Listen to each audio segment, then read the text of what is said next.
In systems theory, any entity, when abruptly separated and then suddenly returning, generates an impulse that alters the entire existing structure.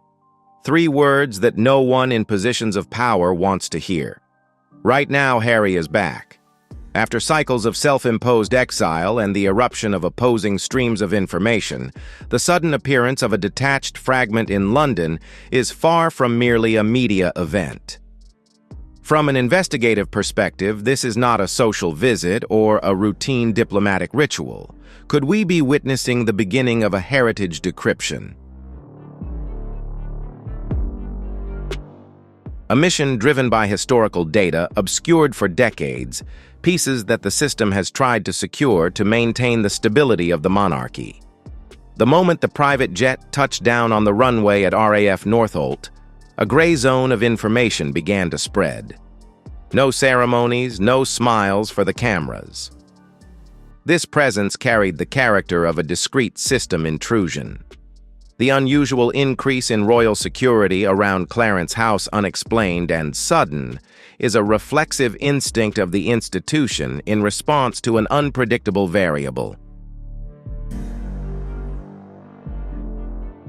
Why has silence become the palace's primary tool at this moment?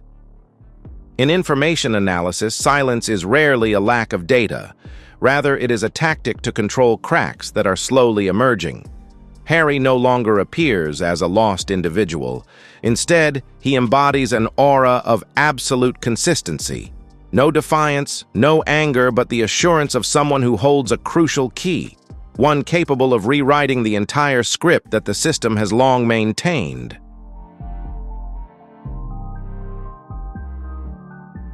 Behind closed doors, senior officials seem to be facing a ghost from the past. Decisions once considered essential to protect the crown are now suddenly becoming fragile.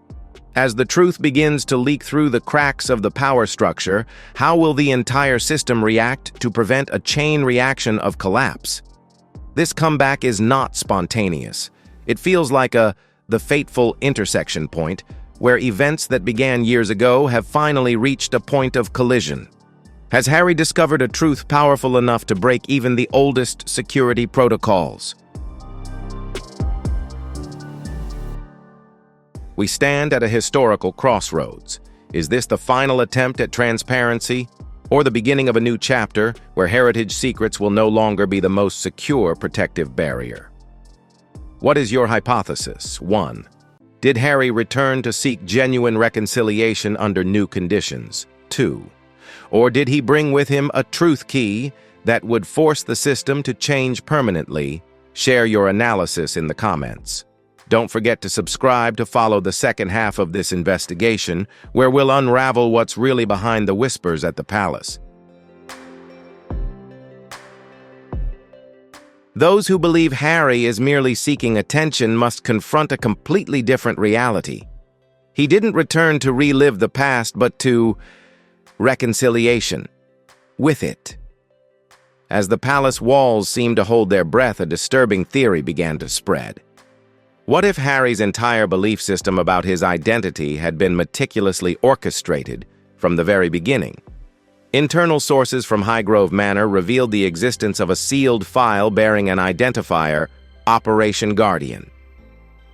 This is not part of a royal ceremony, but appears to be a security protocol never before published. The appearance of this file, bearing the late Queen's coat of arms and linked to Charles Windsor's name just weeks after the 1997 Paris attacks, opened a rift in Harry's identity structure. Inside that file, the most haunting element wasn't the administrative documents, but a handwritten letter from a woman who had long been silent.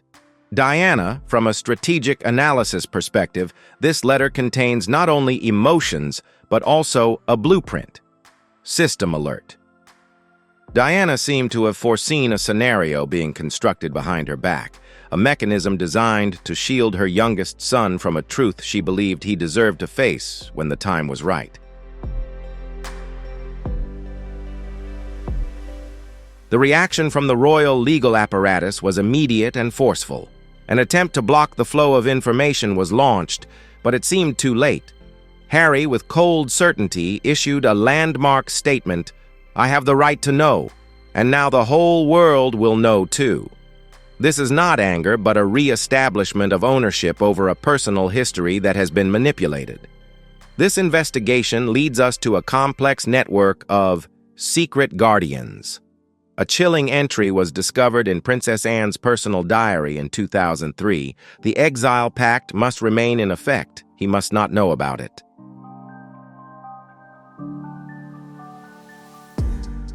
The big question here is, what did they agree to expel him from? Anne, the embodiment of steadfastness, now appears as a guardian of the crown's deepest truths.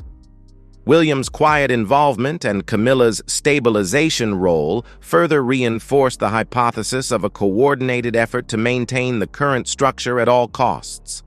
Every diplomatic smile now seems a protective shell for a silent agreement. It has existed for 2 decades. We are faced with a paradox of truth and loyalty. As the layers of Operation Guardian are gradually peeled away, the picture of British royal stability is being subjected to unprecedented pressure. What is your hypothesis? 1. Are these secrets necessary tools to protect the survival of the throne? 2. Or is transparency the only remedy to mend the rifts in the brotherly and fatherly relationships? Please leave a comment with the number. If you believe that the truth needs to be revealed in its entirety or number. If you believe there are secrets that are best left undisturbed in order to maintain the integrity of the institution. Press like and subscribe to the channel. Join us in our in-depth investigation into the power dynamics hidden behind the glitz and glamour. In an institution where survival depends on legitimacy, stability is not just a goal, but a tactic for navigating the flow of information. From a systems analysis perspective, we see a persistent effort to protect the concepts of lineage matrix and bloodline heritage. In 2019, an information hygiene protocol was activated to divert international press attention away from DNA theories. The goal was clear: to prevent a crisis of confidence that could turn royal standards into an uncontrolled topic of discussion. Beyond just media coverage, legal barriers have been erected to delay any investigation into the transparency of succession documents. All requests for data access are denied under the guise of privacy protection, but in reality, this is how the system protects its resources. Breakpoint, his most sensitive moments. However, the truth often finds a way to emerge through silences. The most devastating shock for Harry didn't come from legal obstacles, but from a symbolic silence. In the final days of Queen Elizabeth II, a final covenant was made. Every senior member received a sealed letter of blessing except for Harry. Was this exclusion a mistake, or the final consolidation of the covenant of silence? Long-standing for Meghan, this is an unmistakable signal Harry has been turned into a pawn in a large-scale preservation strategy. Throughout the years of conflict and exile, the chaos we see is actually a meticulously orchestrated scenario to conceal a fundamental truth. One that leads directly to the most powerful figure today, King Charles. In an isolated area of Balmoral Castle, where secrets are usually kept hidden by the stillness of the forest, a fateful dialogue unfolds. Now standing face to face with his father, the highest guardian of the system, Harry asks for a resolution. Absolute exposure. No assistance, no media, only the truth, and irreparable cracks remained. In that private room, the tension built up by decades of avoidance reached a breaking point. King Charles, his voice heavy with regret and resignation, seemed to have acknowledged something that shattered every piece of his identity Harry had ever held. It was no longer a family conversation. It was a moment that life script. The story of a prince is completely torn apart, revealing a naked reality behind the velvet curtain. Finally, all the masks were removed.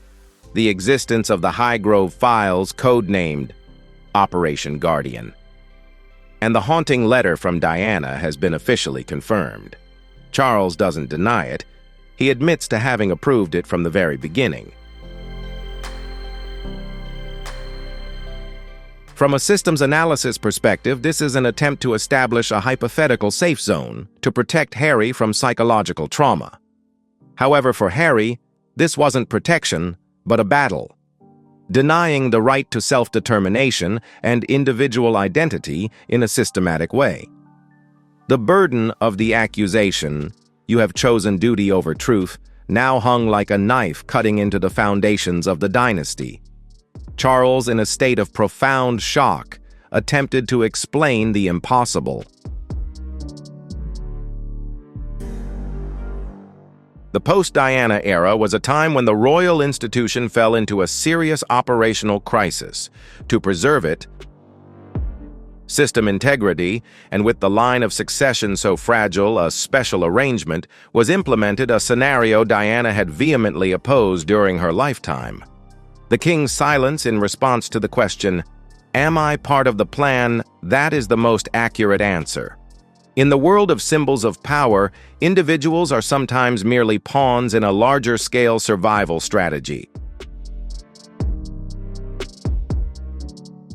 The meeting at Balmoral did not end with a solution, but with a resolution. Tactical retreat. Harry walked away, leaving behind a king haunted by the very secrets he had once so painstakingly guarded. The portraits of Diana were covered up at Clarence House, not out of disrespect, but as a manifestation of a psychological pressure of inheritance. That's too much. However, the final variable lies in a rebellious act from the mother's past. Diana's voice, frozen in recordings and handwritten letters, was unearthed from an ancient, secure safe. The message was simple: "To my son, if they ever try to silence you." This shows that Diana had anticipated this confrontation decades in advance. She had established the last line of defense. For Harry, an information loop is only opened when the system attempts to control him again. Diana has always lived in fear of her being erased and her memories reshaped by power structures. But she managed to establish one fail-safe backup mechanism for the future. The recording begins with words carrying the weight of thousands of unshed tears, an echo from the past affirming that the system has failed to bury the truth. She spoke not as a royal symbol, but as an instinctive protector. Diana presented a chillingly detailed theory about a systematic strategy aimed at severing the emotional connection between her and her sons. This is an attempt to controlling the flow of emotional data, minimizing her influence to preserve the institution's image at all costs. Diana's whispered words, "They thought you wouldn't ask anything, but I knew you would." This officially broke the silence in Harry's mind. A name not found in official records, yet clearly present through subtle hints: bloodline. This not only shook the very foundations of identity Harry had accepted, but it was also the ultimate liberation. The instincts that had been keeping Harry awake all this time weren't delusions, but rather the echo of truth, which his mother had sealed away, waiting for this very moment. For Harry, this was no longer a confirmation of pain, but freedom. A freedom not controlled by any royal script. With Diana's words still echoing in his ears, Harry made a choice that shook the very foundations of the monarchy. A 72-hour ultimatum. It was sent directly to the king's private secretary. This is not a threat, but a challenge. Public reconciliation. Either the system must reveal the truth itself, or Harry will be the one to lift the curtain. This single strategically significant email has put the royal press office in a precarious situation. Systemic chaos.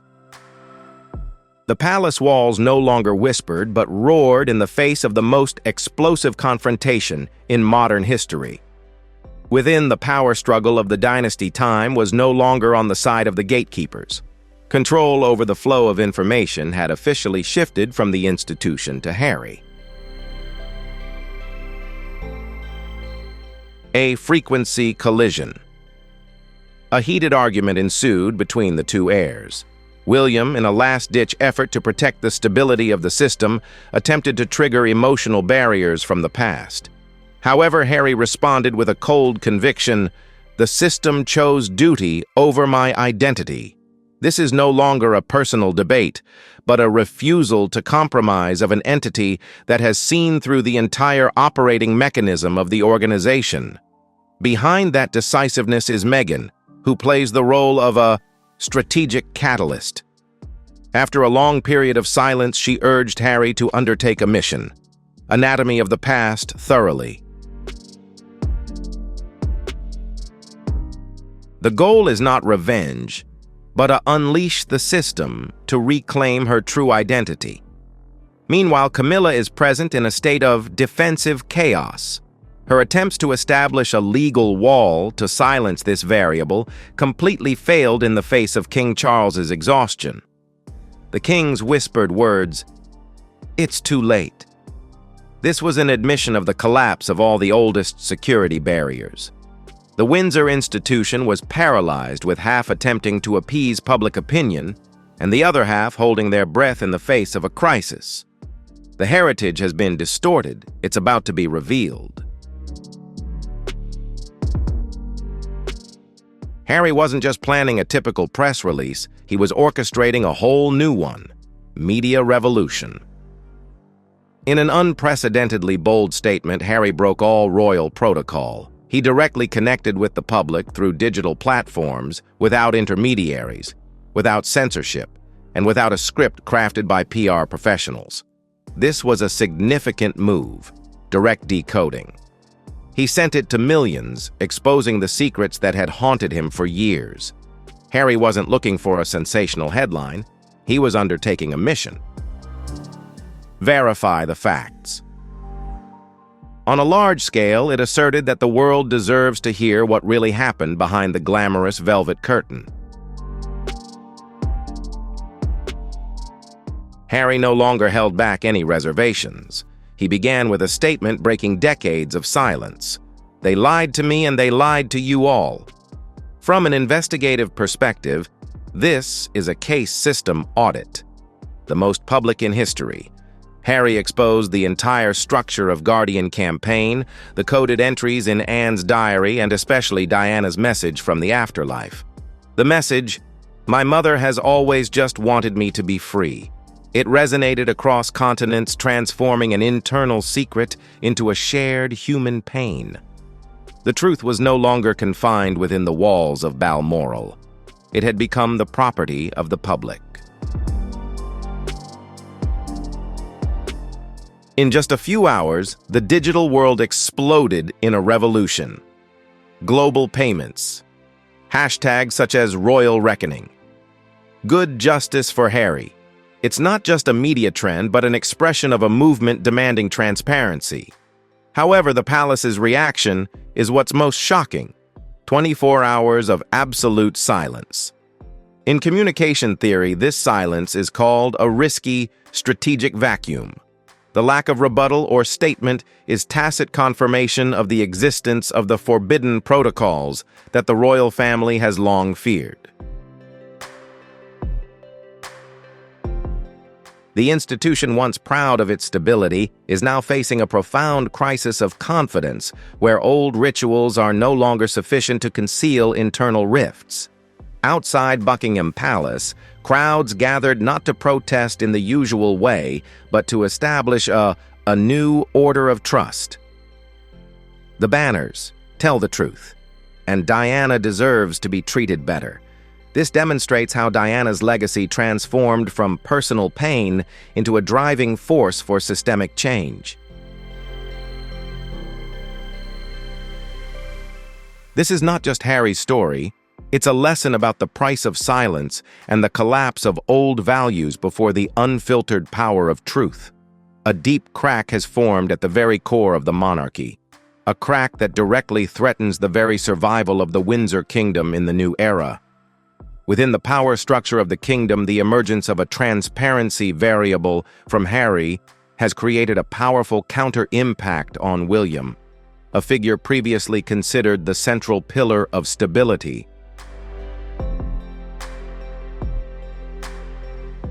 Behind that resolute exterior lies a struggle, a civil war of the mind, caught between loyalty to the institution and the pain of fractured trust. For the first time in years, the heir to the throne undertook a mission: tactical retreat away from the front lines of defense. The abrupt cancellation of public routes and the establishment of a zone of silence at Anmer Hall was not merely a personal break, but a sign of system paralysis. In that isolated space, William is confronted with a grim paradox. Is the organization he has dedicated his life to protecting truly the one that orchestrated the manipulative schemes against his loved ones? The climax of this crisis lies in the decision to implement a campaign. Data audit. Most aggressively, William demanded direct access to the original files of Guardian campaign. This is the moment when the guardian of the institution decides to confront the forbidden data zones himself. Sitting alone amidst Diana's past footage and Harry's current statements, William seems to be undergoing a process. Psychological restructuring, profound. What was recorded in that sealed file became a life-changing variable, shaking all the values he had once considered fundamental. When the key to the truth is revealed to the heir, his silence is no longer a defense, but a preparation for a confrontation. Redefining heritage, an action that could permanently alter the future structure of British royal power. The tension was now undeniable. The man trained to endure in silence was beginning to face a systemic crossroads. For the first time, William, in the eyes of observers, seemed to be questioning whether the price of maintaining the regime's stability was exceeding acceptable limits.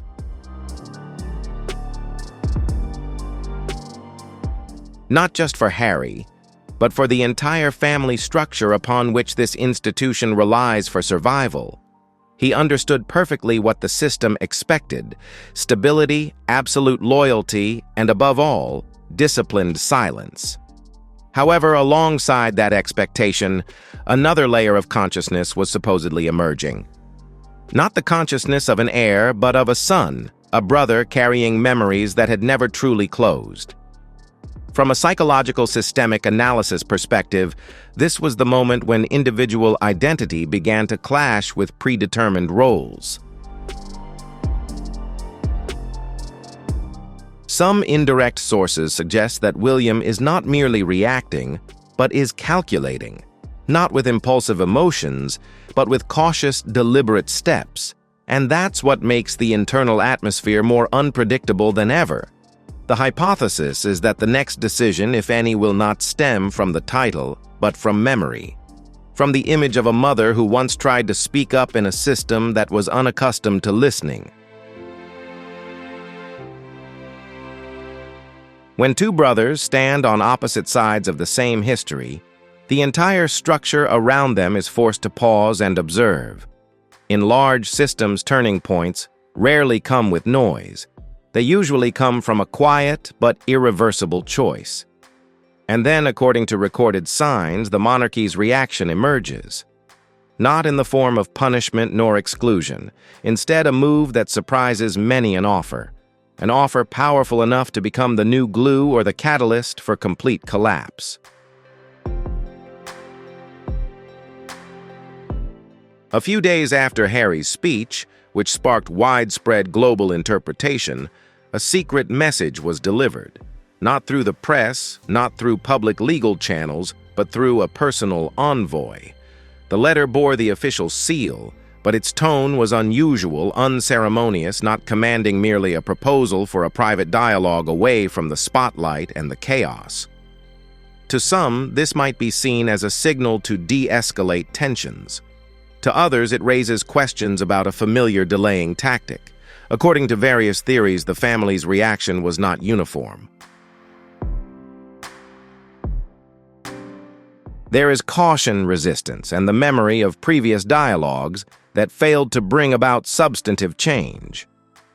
What makes this moment different from an analytical perspective is not the content of the letter, but the context. When an individual is no longer seeking approval but clarity, every invitation takes on a different meaning. Is this an opportunity for a genuine restructuring of the relationship, or merely a last-ditch effort by a system seeking to maintain control of the narrative?